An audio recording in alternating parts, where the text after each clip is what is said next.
welcome to Phillip Island, Victoria in Australia. What a setting we have for this great sporting contest, the Little Penguin Sea to Dune race. Nervous moments always as they gather on the beach, the tension mounting, and away they go. There's the defending champion, wearing his familiar navy blue and white, great waddling style. Another pre-race favourite though, losing touch with the pack. Maybe that's why. A few too many fish in the day's feeding. There's a familiar face, Skip McIntyre, 8 times a champion back in the 90s, a very successful coach now, keeping a keen eye on proceedings. This the leading group, 1 or 2 still able to put on a show for the camera, others just ploughing straight over it. Some resorting to shortcuts. Sad that cheating has crept into this beautiful sport. The judges will have a look at that. But up at the front, the pace is relentless, closing in on those sand dunes that will offer a bed for the night. The fatigue starting to tell. Who's got the finishing kick up on the outside? What a turn of pace from that one, whichever one it is. No answer from the rest, and he takes victory. What a win. There we are, into the Burrow, building an extension with his winnings, and back tomorrow to try and defend his title here on Phillip Island.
Everybody, and welcome to another night of live Penguin TV. I hope you're all excited. These penguins that are just in the center of the screen right now are ready and raring to go, making their way home from the ocean across this open, really low tide tonight and back to their burrows on land here on Phillip Island in Victoria, Australia. We are here at the Penguin Parade doing live Penguin TV, and these are the smallest of the 18 species of penguins coming home.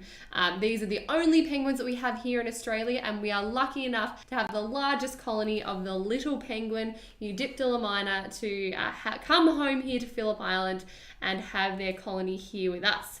Now, we have our first little group. We haven't had a start to our penguin count tonight, which is a nightly thing that we do every evening here at the Penguin Parade, but it looks like we have a small group starting to make their dangerous dash across the beach, and we've just had another little raft come up behind them. So I think we're in for a good night, everybody. We've got to start. Fantastic. So everyone, tonight we are also joined by Ranger Tom. Tom, come on in, say hello, and let us know what you're going to be doing tonight. Hi everyone. I'll be keeping an eye on the questions, mainly on Facebook, so keep them interesting, and we'll try and pass a few on. 1,009 penguins last night, which is still very good numbers, whether it goes up or down. Welcome to all our regulars, and a special welcome to all our newbies, especially from the UK, and have a great night. Fantastic. Thank you so much, Tom. So every single night, as Tom and I mentioned, we are counting these little penguins as they come home. That helps us monitor the colony to see how they're going. And every single night we have different numbers of penguins coming home, because these little dudes and dudettes can spend anywhere from 1 day up to about 4 or 5 weeks out in the ocean at a time. And in the middle of the breeding season, mum and dad are coming back a lot more frequently to feed their chicks. So typically from about November through till January or Feb, which we are in right now, that's when we get our highest penguin numbers. And in my personal opinion, anything over about 300 penguins is a lot of penguins. So 1,009 penguins is how many penguins crossed the beach last night. If you tuned in last night on live Penguin TV, you would have seen Tom and myself again. I these penguins have just decided to take a little bit of a break during their dangerous dash. You might recall us talking about Penguin Lotto, which is a game that all of the rangers here at the Penguin Parade play, and all of the rangers try to guess how many penguins are going to cross the beach that night. And the ranger that has the closest guess gets a bar of chocolate. Unfortunately, it wasn't Tom or I last night. We didn't guess close enough to get that chocolate Mars bar, but I think it might have been Ebony, who is actually our penguin counter tonight. So send Ebony your luck tonight, counting these little penguins over all these really, really dark rocks. It must be very, very difficult to count them because their dark feathers on their back help them camouflage really, really, really well. Now, let's zoom out a touch so we can see one little group has stopped and there's still a little one kind of further back, but they don't seem to be in quite as much of a hurry tonight, which is, I'm probably going to say, a little bit unusual, because when we have a really low tide, that's probably when the penguins are at their most nervous. They're pretty scared because crossing the beach at the end of the day and going out in the morning is the scariest time of day for these little penguins. This species of penguin, the little penguin, actually have navy blue feathers on their back. So that helps them camouflage against the surface of the water, against any aerial predators that might be flying around, such as swamp harriers, sea eagles, Pacific gulls, whistling kites, all of those really big predatory birds that fly around during the daylight hours. But around about this time here on Phillip Island, it is 8:40 p.m. our time here. The sun has set and it's starting to get a little bit dark, which means those predatory birds are actually they've actually returned to their nest for the night, which means these clever little penguins can cross that open beach and not get swooped down on and eaten for dinner. So the penguins, what they've been doing, they've been hanging out in the ocean where they can blend in with their blue feathers, where they're nice and safe. And as it starts to get darker, they form a group out in the water called a raft. R-A-F-T, because they float on the surface with their little heads out of the water like a raft. And to be able to form that raft, they make a sound called a huck, which sounds like huck, huck, huck, huck, huck, huck, huck. And that's them saying, is it dark enough? Can we cross the beach yet? Is there anyone else out there? There's safety in numbers. We want to have as many friends crossing the beach with us as possible.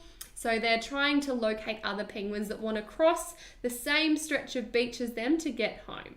Now, it looks like this first little group is making a bit of a beeline, although it looks like we might have we've got another nice little waddle coming in from the left. Very good. Again, safety in numbers. The penguins are going to feel a lot more confident and comfortable crossing the beach if there's lots of them here. I just saw one penguin do a bit of a belly flop through the rocks. That was a little bit embarrassing. But because even though we've got a really low tide tonight, so you can see the water is a fair way out, because there's lots of dark rocks and dark seaweed, the penguins know that they can camouflage.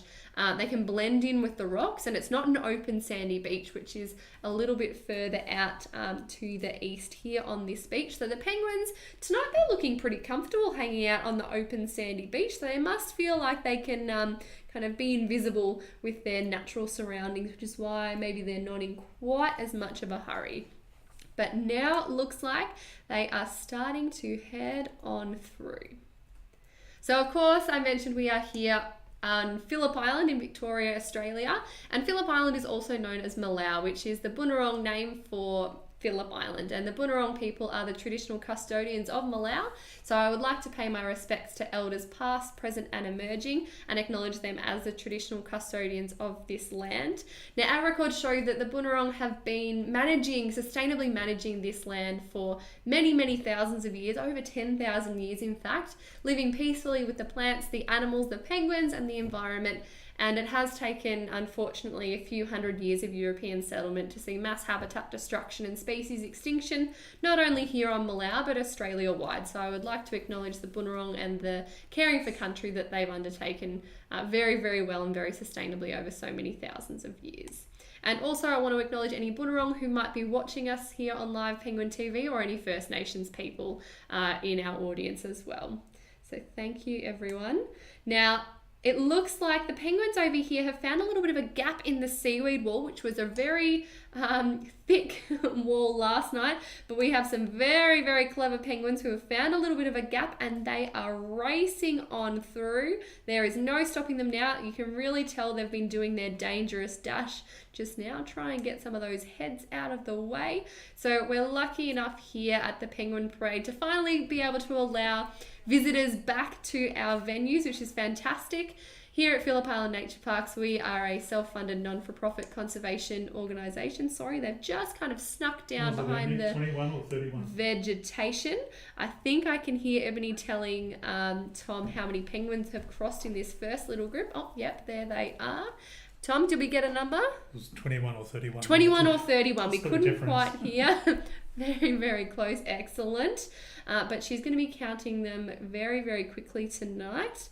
But yeah, we are a non-for-profit conservation organisation. So by people coming into our doors, they are helping us to protect penguins and lots of other threatened species and wonderful plants and animals that we have here on Malau. So thanks to everyone who's joined us here at the Penguin Parade, Koala Conservation Reserve, Churchill Island Heritage Farm, or the Nobbies. We love having people coming in the doors and sharing our wonderful environment here on Phillip Island with you. So thank you so much if you've joined us in the past or you've got tickets and you've booked to come and see us very, very shortly. But if you are interstate or you are overseas, if you're in the UK, if you're locked down in the Northern Hemisphere, wherever you may be, and you have fallen in love with these little penguins, just like all of our water watchers, our regular viewers as we like to call them, and everyone who's watching here and who works here at the Penguin Parade, you can chuck us a donation to the Penguin Foundation, and the link should be in the description below.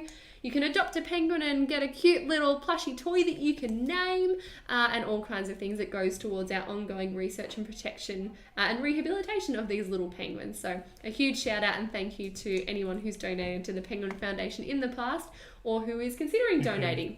You're the real MVPs. All right, we have a bit of a stack of penguins going on just here, and I think Tom might have just got a call over the radio. Am I right, Tom? Is it 30 in the second group? 30 in the second, so we should have around about 50 or 60 penguins in front of us just now, which I think looks about right. Good work, Ebony. Good work counting. She will have her binoculars and get out of the way, person and child. Yeah, she will be going 1, 2, 3, 4, 5, 100 penguins. Some of our penguins count penguins individually, some by 5, some by 10s. How do you like to count your penguins, Tom? Depends how big the groups are. Depends how big the groups are. All right, if it was a fairly small group like 1, this. 2, 3. 1, 2, 3. Cool. Big but groups, 10, 20, 30. Would you say a big 20, group? 40, 60, 80. Yeah, nice.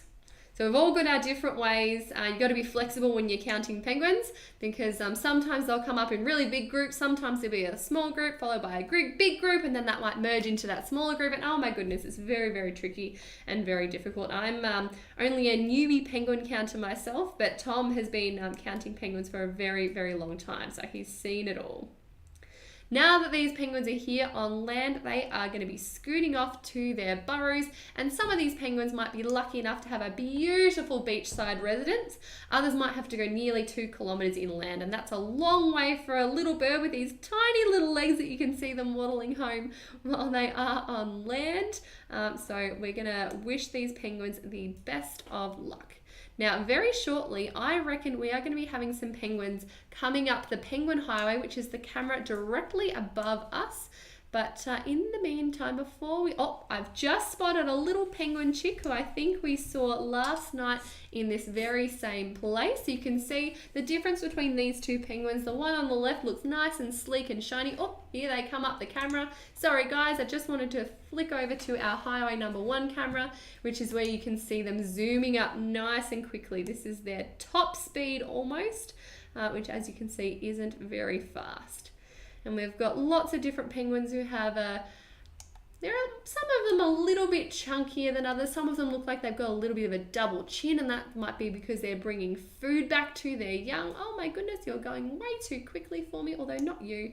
You're going nice and slow. Thank you for allowing me to keep up with you. And we're going to see their little wiggly waggly waddly bottoms. Oh, there's one that's just decided to stop and have a little bit of a break, watching all of the others. Oh no. you got a bit of FOMO, feeling left out. Oh, look at this chunky penguin. You are beautiful.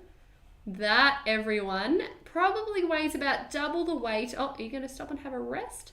Double the weight of all the other penguins, because it is preparing to spend about 2.5 to 3 weeks on land. No food, no water, no fun, losing and replacing all of its feathers in the process. So you can see it's really waddling, it's really struggling to get on by. It's probably trying to keep up with that group that has just gone in front of it, but I would say for that beautiful little chunky penguin, it's probably gonna have to wait for the next group. Oh, and there goes. Oh no, not flopping. You're determined to keep going. They are very resilient, these penguins, but you know what? We don't blame you, penguin, if you need to stop and have a little bit of a rest. We know it's a hard life having to waddle all that way back. Alrighty, in a second, I'm going to flick back over to our beach camera and see if we can see any penguins starting to cross the beach. Hope you've all enjoyed some penguin bum waddling. I definitely have. There's a few more still hanging out on the resting rocks over here. Still having a bit of a preen, catching their breath. Their poor hearts are probably going 100 miles an hour after doing that dangerous dash across the beach. It's a long way to go again for a little penguin. I'd like to think that these penguins like it when they've got a nice high tide, because they don't have that long open stretch of beach to cross before they have to make their big trek home. Now, it kind of looks like there was a penguin having a bit of a rest on the beach. Oh no, it's starting to continue on a little bit. But again, I do not blame them for wanting to have a little bit of a rest. Alrighty, let's check out the beach and see. Oh, yep, there's a little small group I can see, or a waddle. We like to call penguins a waddle of penguins here at the Penguin Parade for, I guess, obvious reasons. Oh, actually, hang on. I've just seen 3 different groups, so it looks like we might have a group of, 6? And there's a few more coming back behind them as well, and I reckon there's going to be some sneaking up just behind this vegetation here very, very shortly.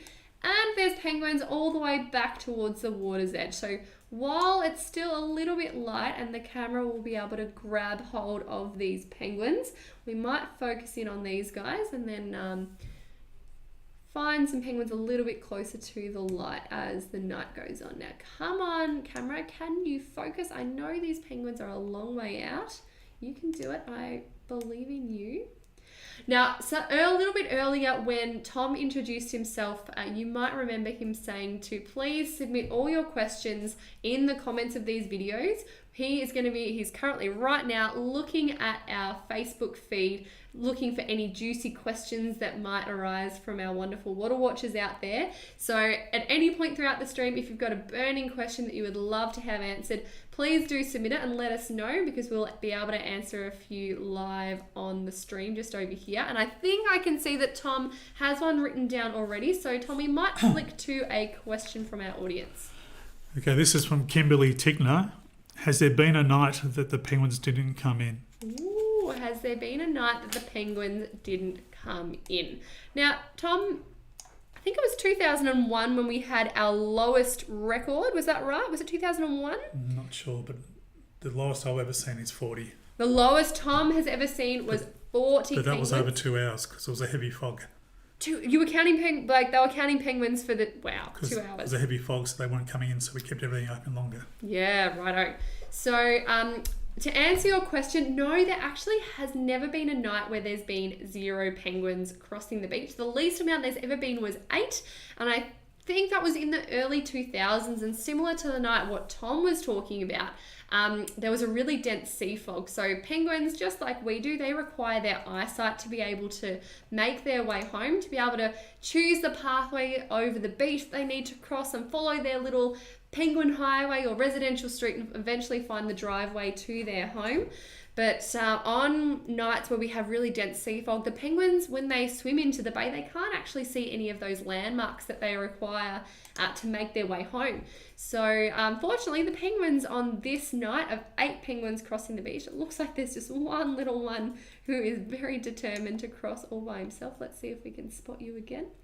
And I believe 6 of those 8 penguins over 50 minutes crossed here at Penguins Plus, and again over the 50 minutes, and 2 of them crossed in the general viewing area. So it probably wouldn't have been a great night for penguin viewing if you came in that night of 40 penguins or 8 penguins in the early 2000s.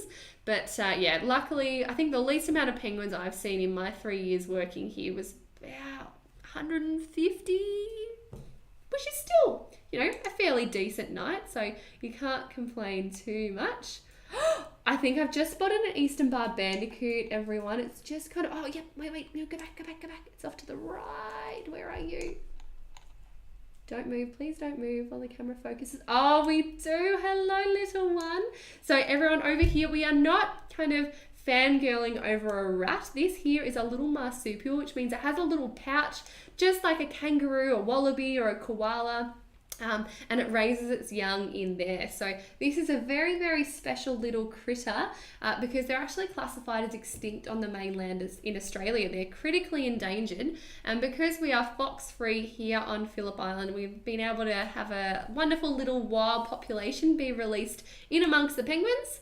And also on Churchill Island Heritage Farm that we manage. Oh, are you going to run all the way through the penguins? You can see the little stripes on its bottom, although now you can't. It's hiding in it. Oh, I can see a little head, I think.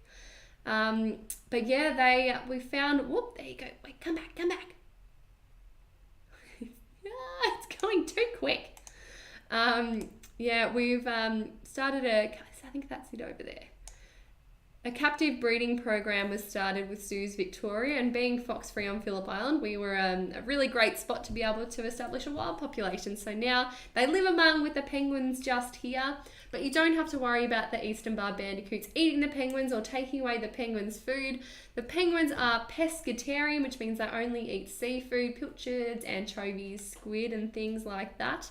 And the bandicoots love little bugs and grubs, so they'll dig little holes in the ground, which actually helps aerate the soil, increase permeability, and increases like nutrient turnover in the soil, which is actually a lot more beneficial for our native wildlife here, and also our native flora, our native plants. So they're great little ecosystem engineers, and we only got to spend a little bit of time with the bandicoot tonight, but you could see those cute little stripes on its bottom. It's not a rat, it's a very, very special creature that we don't get to see all the time because they are quite shy and they don't always show their faces, but when they do, it's a very, very exciting night. And back to the original question has there ever been a night with 0 penguins? No, there has not. But when you get a night with bandicoots, that is extra special. So thank you very much for that question. Now, I'm sure I was probably in the middle of some story about penguins when I got very distracted with the Eastern Bar Bandicoot, but I hope you enjoyed that little spiel. It looks like we might have a few friends on the Penguin Highway, so let's have a little bit of a look and see what these little friends are doing. They could be friends, they could be family, they could be arch rivals, but because it's a little bit scary crossing the beach, it's still a little bit light out, you still want to have a friend to make your way home with. So even if you don't like the penguin too much, it's better than not having anyone. So you are not going too quickly at all. Oh, now you are. Now that I've got the camera on you, of course. There we go. Let's keep on coming around. Where did you go? There you are. There's your little waddly bottoms. Very good. So we've got some nice fat chunky penguins making their way home tonight. They've had their fill of fish. They've got some fat stores to be able to spend that 2.5-3 weeks on land, losing and replacing all their feathers in their annual catastrophic molt, which they have to do every year to be able to stay warm and waterproof out in the ocean for the next year. Because these penguins are so small, they're not very good at regulating their body heat if water does start to penetrate their feathers, if they've had some feather wear or they're not fully waterproof. So really important that they lose and replace all those feathers so that they can spend a few days or a few weeks getting all the food and all the nutrients they need when they're out in the ocean. So typically in the breeding season, food is a little bit closer to land, which means mum and dad don't have to go out and find food they don't have to spend as long out in the ocean, but sometimes that food is a little bit further away, which means the chicks that are at home might have to spend a little bit extra long without eating. I'm just going to flick back to the main camera. have to go a few more hours or maybe a few more days without food. So one of the things that we think is really important is being able to protect the penguin feeding hotspots when they head out into the ocean. So if anyone out there eats seafood, a really great thing to do is make sure that you are choosing sustainably sourced seafood. There's lots of different apps that you can get to look at to make sure you are eating sustainably sourced and responsibly sourced seafood, things like line caught tuna, because you're not taking all the tuna kind of out from the ocean, as well as checking out those apps. And even if you've got a cat, we find that a common ingredient in cat food is anchovies, which is a favorite food of the penguins, and it actually is a huge part of their diet. So if you've got a cat, cats don't swim, so they don't actually need to eat fish. So if you can choose cat food that doesn't have fish in it, doesn't have anchovies or pilchards in it, then you know that you're going to be doing your bit to help protect these little penguins and make sure that they're coming home with a nice big full tummy, and they'll have plenty of food to give to their little chickies during our breeding time. Now, again, a few penguins are continuing to head on through, but a lot of them are just taking their time and relaxing, socializing when they're on these resting rocks over here, because out in the ocean, they're usually foraging by themselves. They're usually solo. So when they get back home, we like to call it a bit of a penguin party. This is when they get to socialize, preen themselves. Hey mate, how's your day been? Did you get chased by any leopard seals or anything? I'm completely making this up, everyone. But who knows what these penguins are saying? Now, I reckon we might have time for another one or two questions from our audience. Tom, let's go for another one. Not a question, but this is a poem which you asked for last night. Excellent, thank you. You might regret saying that, but anyway. Never. This is from Norma Bullen. Roses are red, penguins are blue. Tom counts penguins and Jordan likes poo.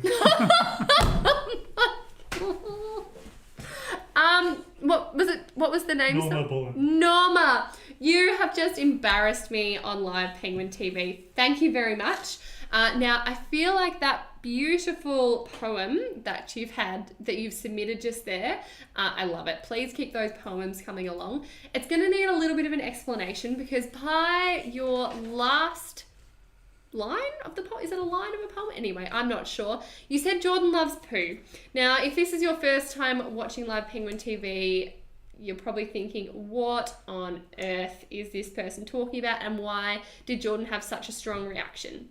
Now, during lockdown last year, I was lucky enough to spend a fair bit of time out in the field with these beautiful penguins. And while they look cute, while it looks like you might want to pat them and cuddle them, let me tell you, they are loud, they are boisterous, they are ferocious, and they poo a lot. And I spent a fair bit of time actually collecting penguin poo with another ranger, Megan, to be able to analyse their diet and to be able to collect poo samples. You might get a little bit of poo everywhere. So I always got really, really excited on Live Penguin TV back last year when I saw a penguin poo. First of all, you just witnessed a Guinness World Record, because these penguins poo at the highest velocity of any animal in the world.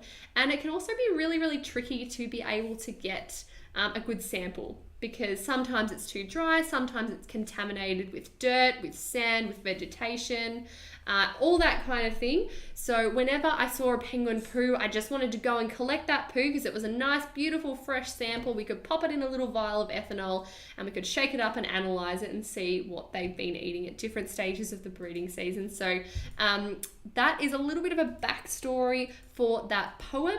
I'm sorry if I get a little bit too excited. No, I'm not sorry. Poo is fantastic. Everyone laughs about poo. Everyone has a great time when we all talk about it. I think we should talk about it more. So thank you very much for that poem. And thank you for embarrassing me, Tom. That was great. Okay.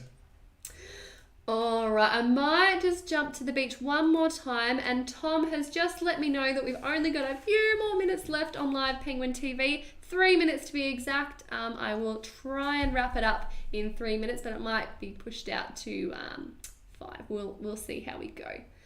Doesn't look like there's too much happening at the beach tonight, so I might jump back to the penguins on the rocks, or even see if we can find any chicks out in the colony as well. So we did see a little brown fluffy one just earlier. I wonder if we've got any chicks out and about. Now, there was a chick hanging out here last night in this very similar spot, and it is back again. I reckon that is the same chick, and the way you can tell that this penguin is a chick, we'll wait for that camera to come on, focus, there we go. You can see it's got a little bit of brown fluff around its neck, kind of at the front and at the back. So that little chickie is very, very close to fledging. It's got its waterproof feathers kind of on the back of its head, and it's trying to work all that fluffy downy feathers out, and also on its flippers, on its belly and on its back. It's still just got a little bit of baby fluff around its neck. It looks like it's wearing a little bit of a scarf. So that penguin's probably about 7 or 8 weeks old, and it's probably ready to head out into the ocean right now. They can actually go out into the ocean if they have a little bit of brown downy fluff on them, because they're fully waterproof even under those little brown feathers, which aren't waterproof when they're a little bit younger. So I would say you are a very fat, chunky little penguin, and mum and dad may have decided that they're not coming back because the chick is old enough to head out into the ocean. These poor little chicks aren't shown what to fish, where to fish, or how to fish. It's all up to them and all up to their instinct. And because this is a very chunky little chick, I would say it might spend a few days on land. Oh, get that scratch on the head. Spend a few days on land, and then without... Yep, I was waiting for it to fall over. No, it didn't. It might spend a few days on land and wait a couple of days. It probably won't get fed, and then it will get the hint to start heading out into the ocean all by its lonesome. Now, last night as well, we were watching this chicken. We also saw a molting penguin that was kind of partially through the molting process, and it was over here. I wonder if it's back again. Are you a molting penguin or are you a regular penguin? Let's have a look. Now, we've got 1 minute to go. I'm going to have one more question from Tom if we've got them, and then we will have to sign out, everyone. So this is from Simone Brady. Do we ever clean the seaweed away to make the penguin's journey easier? Good question, Simone. Do we ever clean the seaweed away to make their way home easier? Look, I'm sure the penguins would love it if we did. I don't think that's a molting penguin, so I might jump back. Sorry, everyone. I hope I'm not making you sick. So because the seaweed... Oh, we've got a few more penguins coming up from the beach as well. Excellent. Because the seaweed is a natural... it's a natural thing. No, we don't. If there is...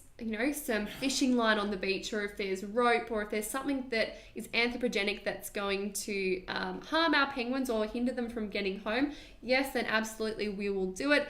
The penguins, though, have very, very sharp claws, and you might have seen some of them kind of go through that little bit of a gap in the seaweed. The penguins are pretty clever, but the not so clever ones might kind of stare at the wall of seaweed and try to figure out if they should go around or try to kind of will it away.